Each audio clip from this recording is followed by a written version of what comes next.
మన VVIT university, absolute discipline, absolute education.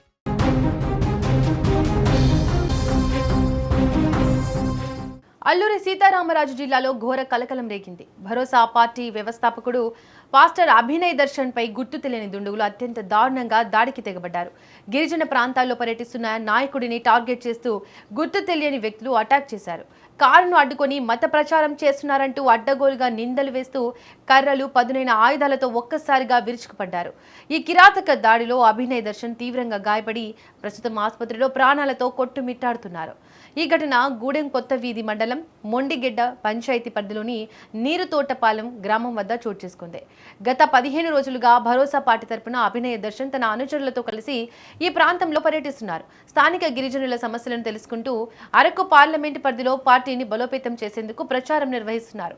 ఈ క్రమంలోనే నీరుతోటపాలెం వద్ద ఉన్న ఒక ప్రార్థనా మందిరంలో బస చేసిన అభినయ తన అనుచరులు కిరణ్, జార్జ్, సుదర్శన్లతో కలిసి కారులో చింతపల్లికి బయలుదేరారు.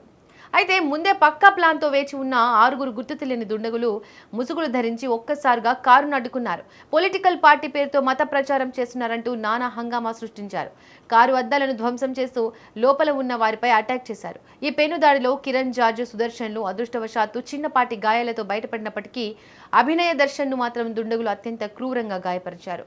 తీవ్ర రక్తస్రావంతో పడిపోయిన ఆయనను స్థానికులు, అనుచరులు హుటాహుటిన చింతపల్లి ఏరియా ఆసుపత్రికి తరలించారు. తాము కేవలం గిరిజనుల కష్టాలు తెలుసుకోవడానికే వచ్చామని, గత 2 నెలలుగా అరకు ప్రాంతంలో శాంతియుతంగా ప్రచారం చేస్తున్నామని క్షతగాత్రులు ఆవేదన వ్యక్తం చేశారు. ఈ దారుణ ఘటనపై పోలీసులు కేసు నమోదు చేసి దాడి వెనుక ఉన్న అదృశ్య శక్తుల కోసం గాలింపు చర్యలు మొదలుపెట్టారు.